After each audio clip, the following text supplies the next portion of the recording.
everybody. Welcome back to another episode of the Popcorn Square. I'm here as your host today, Buttons, along with my co-host, Neff and Kage. All right, so today we're going to be talking about See You at A24.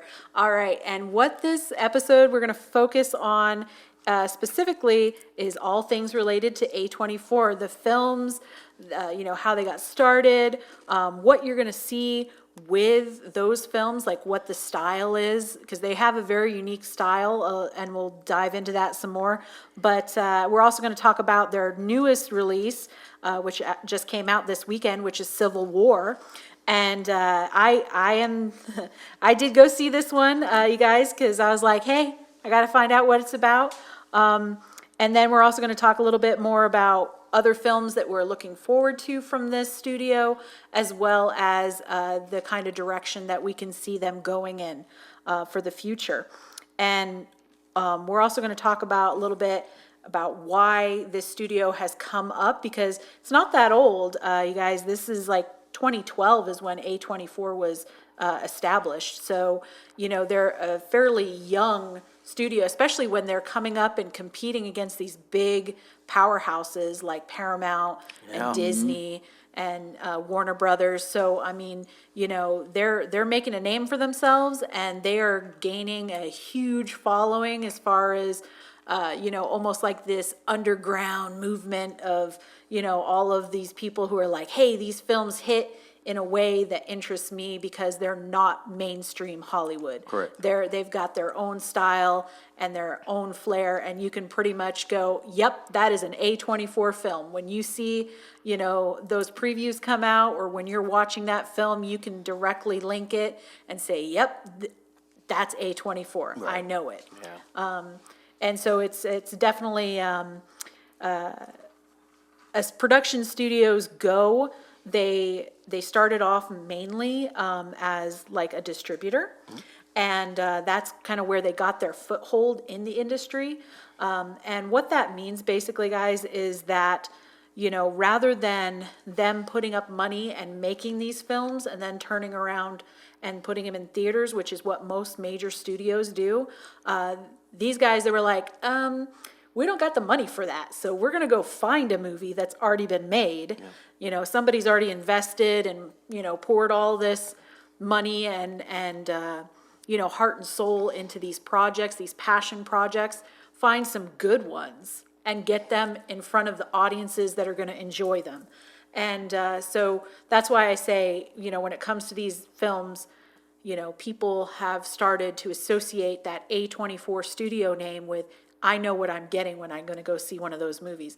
And whether you hate it or you love it, which, obviously they've been around now long enough and are established enough followers to where it's like, yeah, it's going to hit, 8 times out of 10. There's going to be those two odd ones where everybody's like, yeah, I don't know what they were thinking. a little too artsy for me, but that's definitely the way I'm interpreting it. And I got to give a shout out to Nate Jones, because he's got some very interesting, books and documentaries and just video interviews and things out there for him, where he talks specifically about A24 and all of that revolving information that I kind of gave you a summary on. I'm going to go ahead and pass it off to Neff. What are your thoughts on the A24? So yeah, just like you said, Buttons, A24, very fast ascension in the market that they're actually targeting, and they've done a really good job on distributing films and actually creating their own stuff now. I'll actually walk through a couple of my favorites from A24, starting with The Lighthouse, that has Willem Dafoe and Robert Pattinson, black and white film, almost shot as if it's in the 20s. Very interesting film, as Buttons talked about. A24, very stylistic, and they really show a lot of individualism with the films that they do decide to pick or film. The Lighthouse is one of those films where you need to go into it with your mind right. You're not going to watch your typical film. You know what I mean? It's black and white. It's not a blockbuster. Yeah, no, this movie is one of those films where you're really paying attention to what people are saying. You're paying attention to the acting specifically, and it's really a psychological thriller, I would say. But that is one of my favorite movies from A24, and I would advise that anybody watch that. Absolutely great acting in that film, and one of my favorites from A24. A24. I'm going to throw Midsummer in there. Now, it's not one of my favorites, but one of the more recent films that I saw from A24, I'm actually kind of late to the party. This came out in 2019, and I actually just watched it this year. Kage had talked about it a little bit, so I said, you know what, let me go ahead and watch that. It was available on Max. So I watched it, and I thought that film was a little decent as well. A lot of these films that I am going to talk about with A24, outside of a couple, they are like the psychological thrillers and horror type films. Now, A24 is very diverse. They do a multitude of films, but I think a lot of the films that actually cut through most for them are the psychological or the horror films. I think people just really like that from them specifically. They do other things, but I think those are really standouts for them. So I said Midsummer, Hereditary, another one. Awesome film as well. This one a little more on the horror side, but like I said, psychological stuff going on there. Very crazy film. I advise that people watch that as well if you are into that type of stuff. Hereditary's on my list. Let's see what else we have here. You said Uncut Gems, right? Uncut Gems, another one. Now, this, guys, is a A24 film that is not really psychological horror or a thriller. This is set more in realism, and it follows Adam Sandler's character, who is basically a degenerate gambler, but he's also a jewelry owner. And it just kind of follows him and the things that go along with his lifestyle. A really good film, and one of my favorite Adam Sandler films. I have to be honest, I'm not really a fan of Adam Sandler from a comedy aspect, but when he does take on serious roles, which he did in this one, and he doesn't do it in many, he did in this one. Very good film, and an Adam Sandler film that I will actually vouch for on that aspect. I really did like Uncut Gems. That movie came out in 2019. Guys, if you haven't seen that, please go watch that film. I'm sure there's a couple other films that I'm missing here, but that's just a couple to ring off. I know there's some that I've heard that maybe the audience have seen. I haven't watched them, but they might be something that I'll be interested in. Beau is Afraid with Joaquin Phoenix. I know that did well. Can someone correct me if I'm wrong? Isn't it Everything All at Once? Is that A24? Everything, Everywhere, All at Once. Everything, Everywhere, Yes. All at Once. I believe that's an Yes. A24 film and won actually a lot of Oscars. So that was also a really good film as well. But that's just what I have to bring to the table for that. I was actually watching X as well. That's another A24, I believe is the Pearl series you Yes, said, yes. Buttons. So, and I know they're actually going to be coming out with Maxine. That's going to be the third part of the Pearl series. I know there's X, Pearl, and then Maxine. That's going to be Correct. coming out. Yeah. I think that's coming out maybe, I want to say late summer, maybe fall. Could be wrong on that. But I want to say it's towards the end yeah, of the it's year. it's coming Yeah. out very soon. So that's another A24 production that I think people might be interested in. There's a couple other ones on here too, but I'll pass it on to Kage. I think he might have a couple of different ones that he's seen as well and might be a fan of. Go ahead, sir. So just like Neff said, I'm not too knowledgeable on A24. I haven't seen too many, but I am interested. Midsummer, Hereditary, I have seen both of those. I have one that no one mentioned, Life After Beth. Yes. That's a fun one. That's Yeah. a fun one. I recommend everyone go see that. It's not your typical. It's No, very. it's Yeah. it's horror comedy. Yeah. Girl dies but doesn't know she's dead, and the boyfriend is trying to keep it together, but she's essentially a zombie. It's very hokey, but it's very, very fun. I Yeah, highly recommend. it's a fun one. It's a fun one. And of course, earlier in the year we had our Talk to Me. That was probably my favorite. I'd say Hereditary is my second. Two movies that I haven't seen that I really need to go see is Ex Machina. I Yes, heard that Ex was Machina I heard is that very was good. very good. Yes. It Comes at Night is another one. I watched Yes. some of that. Didn't stop watching it because it was bad or anything, but I got a phone call, got sidetracked and stuff. But those are two good ones. Also, an honorable mention. I know we're talking about films, but Has Been Hotel, a show that is an A24 show, and just like Neff mentioned, A24 does all kinds of stuff. Yeah. Not just horror. They do comedy. They do all kinds of things. Right. Has Been Hotel is just a good time. Yeah. It's just a good time. It's a really good show. Most of the cast have Broadway singing background. So it's like I'm in it for the lore, but I also like the songs. I've actually been Yeah. caught listening to Has-Been Hotel songs at my desk at work. So that's a good one. But yeah, Yeah, and so, That's my list. as Kage mentioned, A24 has a music studio, has a television studio, has a movie studio. So, I mean, they have partnered with the bigs. They have partnered with Amazon Prime.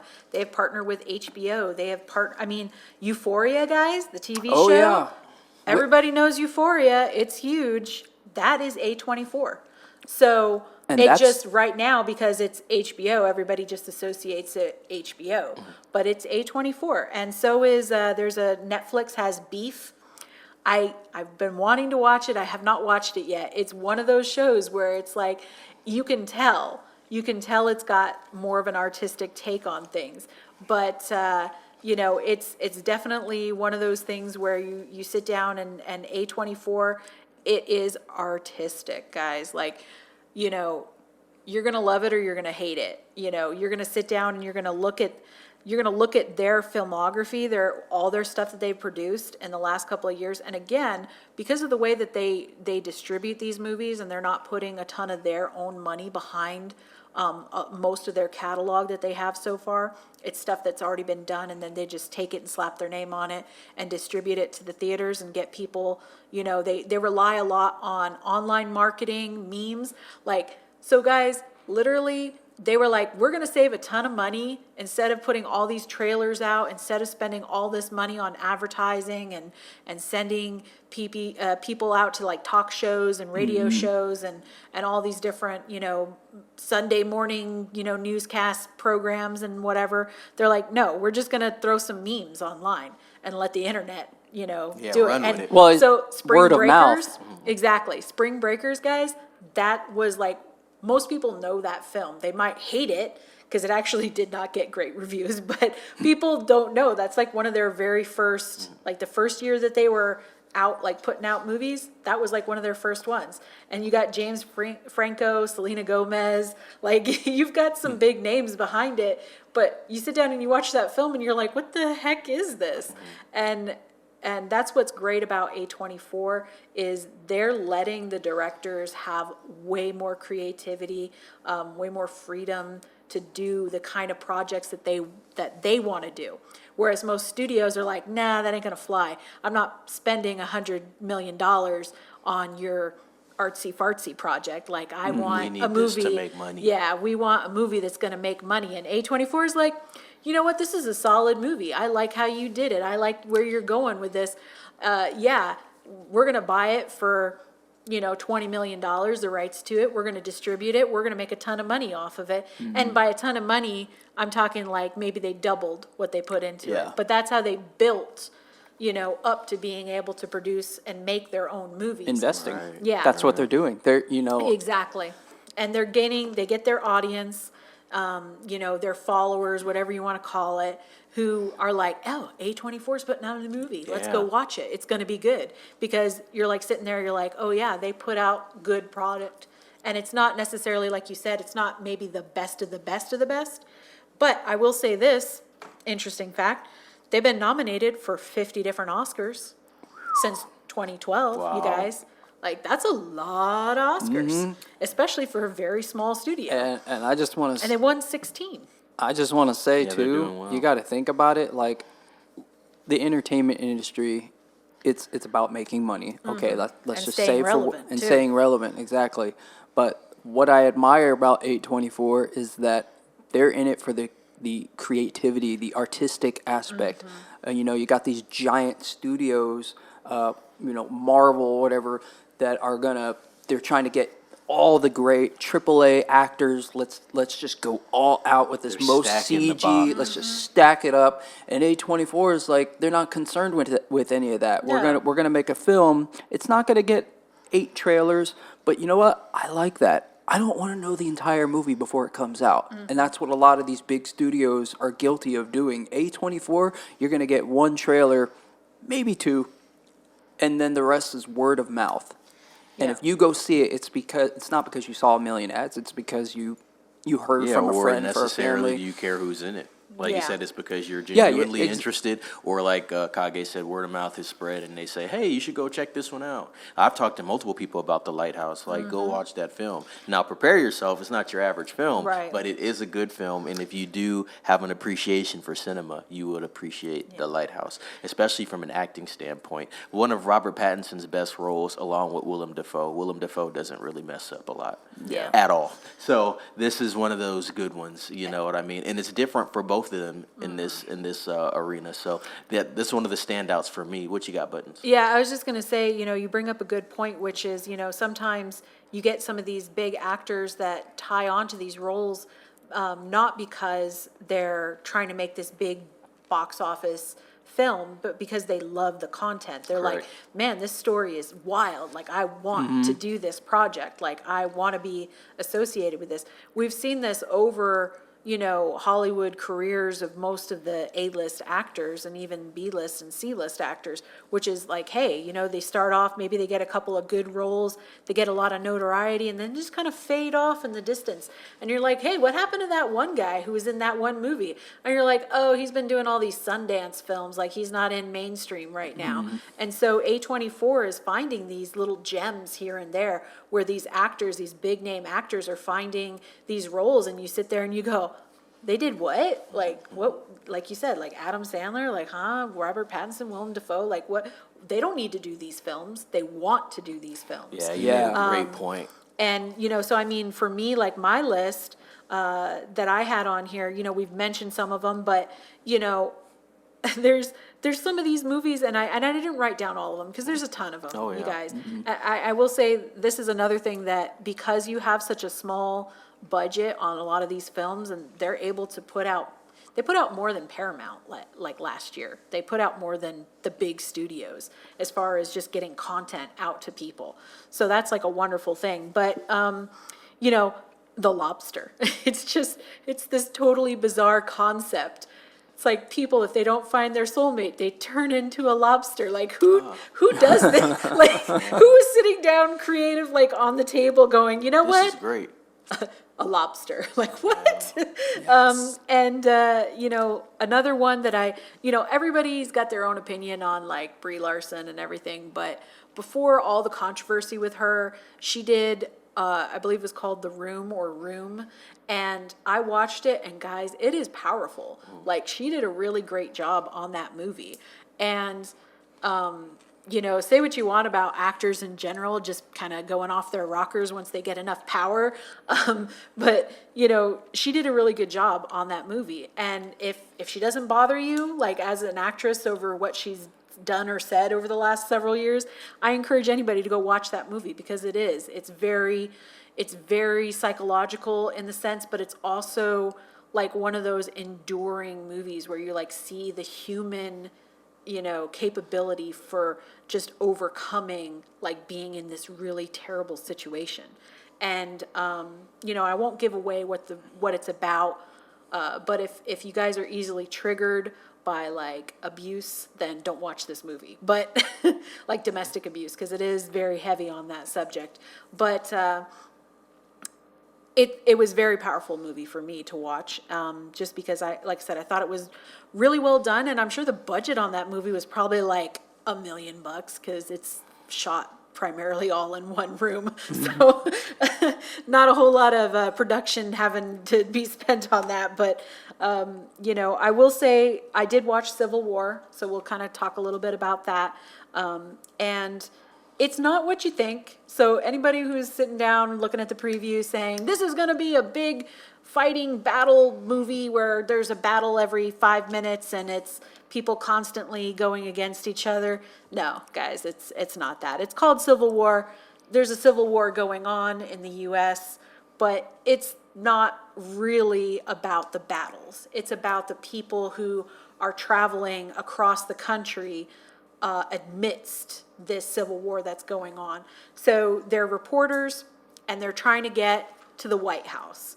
And basically, reporters, because of this, because there's like this whole control on the media, they're not protected. So that you have like the people who are the Western Front, who are like fighting for democracy, and then you have like the government, the U.S. government that still exists, who are trying to stop the rebellion of like these people who are uprising against the government. So that's basically what it's about. They're all press, and they're trying to report on the atrocities of what's happening during this time, and they're trying to get to the White House because the idea is they want to talk to the president and be like, what the hell? So I won't give too much away about it other than that, but it's not, there are some pretty good battle scenes, but it's really not as large a scale. They're very small, kind of almost like militia type scenes. Not a lot of I mean, there's gunfire, but I mean, it's not like all out war. It's like, hey, it's almost like, in the sense of they're trying to show like what it would be like when it's going through like civilian areas, like, and then what it would be like to actually have people in this modern time being divided, you know, as in, oh, you're not American, or you are American, or you're on the wrong side, or whichever. So it's definitely got a lot of depth to it, and it is more artistic. So don't go watching this movie thinking that you're going to get a big battle movie that's going to be full of, It's not like Saving Private Ryan. No, it's not like Saving Private Ryan or Band of Brothers and it's not even done in a comical way, like the way that maybe like Fury or Yeah, I see what you're saying. what was the Nazi one? Glorious Bastards? Yeah, Inglourious Basterds. I mean, there's nothing comical about it. There's nothing, but it's not like a big full-on scale battle. It's the nitty-gritty stuff. It's hey, I'm traveling across country and I don't know if I'm safe or not. Like, Right. It's very realistic in a sense. yeah, and so I mean, it's definitely got the look of some of these like post-apocalyptic scenes. Like you're driving through abandoned, like highways with like abandoned cars and stuff. Like you're driving through like a town, and it's like everybody's hiding and afraid, and stuff like that. And they like even they just have some really weird scenes here and there where they're talking about the state of the nation, like how people are doing it. Now, when you think about like the previous wars being fought in Europe, all these countries are really close together. The United States is huge in comparison. And so we're so, spaced out everywhere. So they're literally driving for miles and miles and not running into people or any of the battlefields or anything like that. And then as they're getting closer to Washington, D.C., that's when it starts getting more intense and you start seeing more of the battles break out. But for the most part, the movie is shot in such a way to where they're traveling and then they're like suddenly launched into, capturing and taking pictures of like battles that they run across. Interesting film. So yeah, I mean, like I said, it's definitely, I gave it a 7.5, but it's an art movie. It's not going to be for everybody. So I mean, I thought it was really well done. Kirsten Dunst, I had not seen her in like an actual studio theater movie in a while. She's done some stuff on streaming. I thought this was a really good role for her. And then, the other actors, I don't think I think I've seen some of them in little bits and pieces here and there, but she's probably the biggest name other than the person who plays the president. But I can't even think Nick Offerman. Yeah, Hoffman or Hofferman, something like that. Yeah, but he's not really in the movie all that much. But it was very interesting movie. Kage, do you think it's something that you might go see? I don't know if I'll go see that. Just given time constraints, I got a lot going on this month personally. But yeah, it's something I definitely want to see, given how you're presenting it, and I like that you're saying it the way that you are, because I've seen a lot of war movies, and I'm like, show me something different, and it sounds to me this fits the bill. Yeah. One thing I can say with everything we've discussed about A24 is that if you're new like if you're a new upcoming actor and you want to get your foot in the door, call up A24 Right. because they're going to put you in something, and it's not going to be total crap. New They've actor, established or themselves. even I would still argue that maybe they still take ideas from other studios, or someone that has a great idea, they'll still pitch to them and they'll say, oh, well, maybe we'll still distribute. I don't think they're completely out of distribution. I know that Yeah, they do yeah. Oh, their yeah, own no, thing, they're but I they're still still in the think, game. so I think if Yeah. you're even doing anything on an independent level, if you think it's solid, you get in front of the right people. And that can help and you. you mentioned, I've never seen it, but I know about that show, Euphoria. Yeah, Euphoria. Zendaya's in that. Zendaya in it. She was in Euphoria. Now we got her in Dune. Yeah. You know what I mean? So Yeah, keep an eye on. it kind of traded her down from, when she was doing all the stuff with Disney, and Yeah. then she goes into Euphoria. Yeah, Now it's definitely a lot more serious. Yeah, a lot more it's way adult. different. Yeah, it's way different style. And of course, she did a couple movies that kind of got her name out there before Dune, like The Greatest Showman. I mean, or- we don't even have to talk about. You just talk about Spider-Man. That helped a yeah, lot. the Spider-Man, Just from absolutely, seeing yeah. a person on a Sure. big production, you know what Yeah. I mean? But yeah, like you said, a lot of other things. Building her brand, Oh, yeah. I'm sure that show really helped her. Yeah, Yeah. for sure. So So we have a keep an eye budget. on them. What's up? Oh yeah, for Well, sure. I mean, keep an eye on A24 actors Yeah. because if they're getting their foot in the door by Yeah, getting what affiliated else with the could they get studio, on next? like Yeah. if you see an A24 movie that you really, really like, and you don't know who the actors are, pay attention.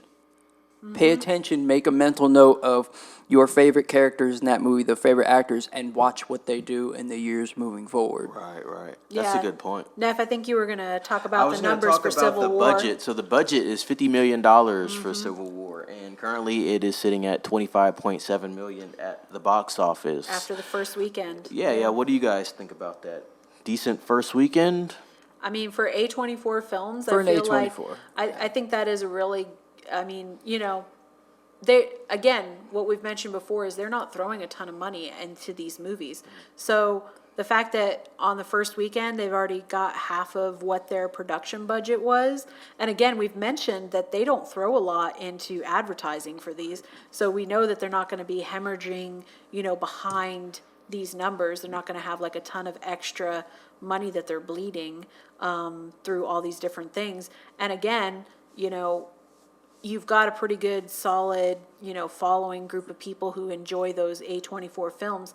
So I think once you factor in international, as well as the rest of the domestic box office, I think they're gonna at least, double their money, if not Yeah, and I triple. think A24 is focusing on volume right now as Yeah. well, too. We talked about that. They put out more movies than you said Paramount did, so Yeah. that shows you they're playing the volume game right now. Yeah. Kage, what do you think about those numbers? Yeah, I'd say give it like if we were talking about any other studio, I'd be like, oh, that was awful. That Right. was awful. But for A24, I absolutely agree. That's a pretty sound assessment. Yeah, and Kage, we talked about it previously, but which studio put out First Omen? Oh, you know? that's give me a second. I'll look that up. But I do know that was a brand new director. Brand new director, okay. and Yeah, I- like there was a lot of there was a lot of new around that new Oh, director. okay. Like the only person that I knew was Bill Nighy. Like as Oh, far yeah, as like the anything in that actor. movie, Yeah. yeah. But I'll look that up. Yeah, so I mean, one of the things that A24 is doing is, because you mentioned Pearl Maxine. Again, Nate Jones, who I mentioned before, who's done a lot of, research in that on the A24 studio. He kind of talks about the fact that, the way that they're built their production studio and everything is it gives that creativity and freedom to directors because they have that smaller marketing budget. You got distribution as their meat and potatoes. That's what they do. That's how they started mainly. Now they're going into the production side of things. So Civil War is their biggest budget film that they've made to date. And one of the things that I actually found really interesting was like, we talk about these other studios that are trying to build these franchises. They're trying to build like these legacies. And for the most part, the only thing that A24 has started to do that with is these X movies, the X Pearl Maxine. Everything else is kind of like a one-shot deal. Yeah. It doesn't have sequels or prequels or anything like that. So I mean, because they're as Neff mentioned, they're all about the volume, throwing a lot of stuff out there, a lot of content, as opposed to like building a universe of like these franchise things. Now, speaking of franchising, they do franchise the crap out of the A24 studio. You can go online and find hats and bobbleheads and keychains and T-shirts and. Do they have a and Hereditary bobblehead? I don't. Yeah. Just stick it out your window.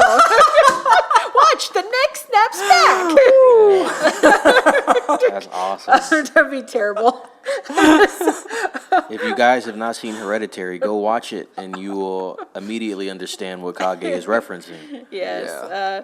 but the they are marketing themselves as a brand and building it up so that it's like, hey, it's not about the Ninja Turtles. Like, we can't sell you Ninja Turtle everything, but we can put a T-shirt A24 and have the lobster on it, or we can it can be like Euphoria, this and that, so, but it's mainly being like promoting the studio, and then it'll be like, oh, it's your A24 thing. Look, here's a little caricature or a little picture or a screenshot from a movie that you enjoyed, or from, one of your characters' favorite sayings that you really liked in the show or in, whatever movie you were watching. So they definitely are throwing themselves out there to build their brand. Oh yeah, for sure. Definitely about branding, and you got to use the volume to do that. Let's get in front Yeah. of people as much as possible. We're just shooting here. Boom, boom, boom. We like this.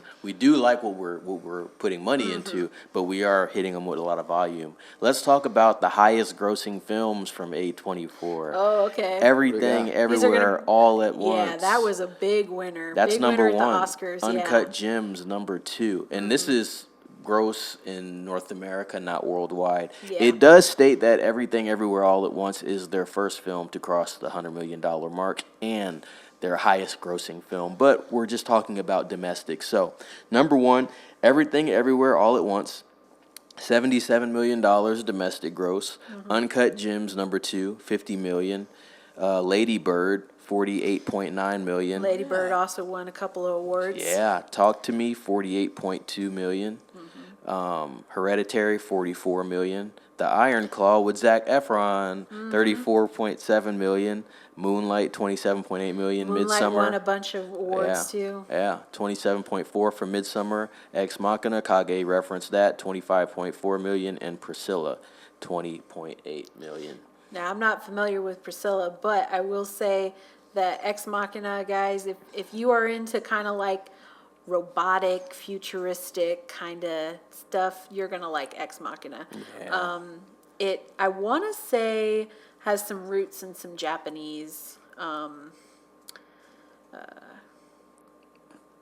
don't know, lore or I wanna- history Just or whatever you influence in wanna- general. Influence, like the way that it's shot, it definitely has some. Was it some, Ghost in the Shell like? No, not really Okay. Ghost in the Shell. Like, it kind of looked a little bit more like stylistically, a little bit more like Alita and iRobot kind of Both had a great movies. baby. So, And something about that, little fun fact, Ex Machina, I believe, was an inspiration for the game Detroit Become Human.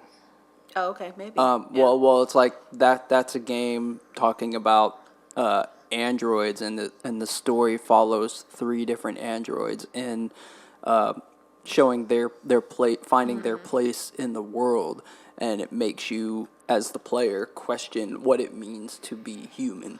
And it's not a movie like The Matrix where the machines are rebelling to wipe out mankind, but they're just trying to live. So it takes that sympathetic point of view. Kind of like a AI.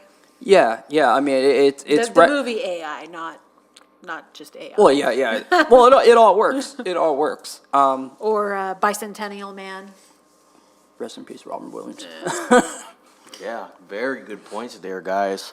As far as the future of A24, what do you guys think? I think they're going to continue with the volume. I think they're going to keep, tapping into the market that works for them. You've seen that on the list of films they have, they still have multiple films coming out this year. So I think they're going to do really well. And I think their trajectory is on an upward path because you're seeing the impact that they've already had in just 12 years. Yeah. Multiple Oscars, people like their films. They're keeping the budgets low. I think as long as they can do that, then they'll be all right. Right, and I think you bring up a good point, Neff, which is keeping the budgets low, because if not, you're going to run into this situation that Netflix ran into, which is like, hey, we're funding all of this content. We're just throwing so much content at people that you can't even enjoy all of the stuff because there's so much of it.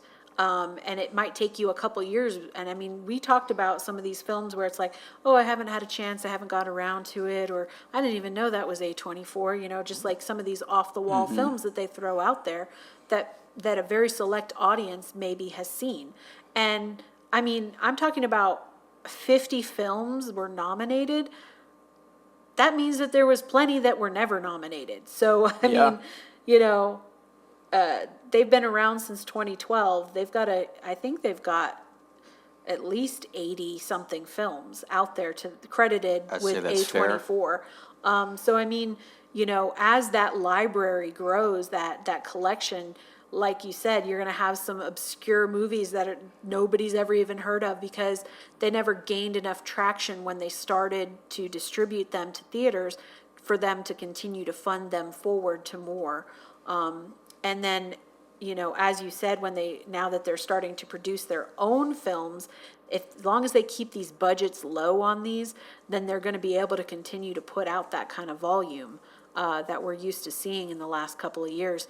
And it's going to be interesting because you're going to have these heavy hitters like Everything Everywhere All at Once, and then you're going to have these obscure titles that kind of float into oblivion, into the catalog of just, yeah, that movie, we thought it was going to do well. It did all right, but nobody seemed to really like it.